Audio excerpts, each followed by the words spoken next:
Hey YouTube, what is going on? Brandon here with another video. Today we're going to be installing the ink on the Epson Workforce 3730.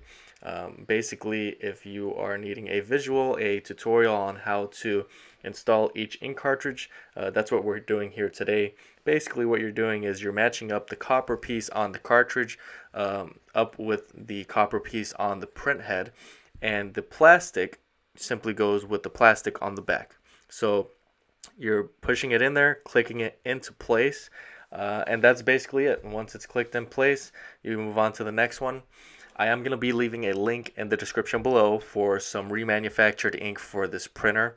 That's going to be a lot cheaper for you, and it's going to last pretty much the same, and there's really no difference between the two. So make sure to check that out along with my website, bestprinterstech.com. I'll also be leaving a link for this printer if for whatever reason you were wanting to purchase it.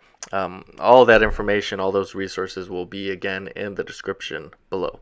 So once you're at this point, you're pretty much done. You're going to close the top of the printer, and you're going to move on to where it prompts you, and it's going to ask you if it's installed. You click installed, and it's going to process. That's really all there is to it, you guys. If you have any questions at all about the process, comment below.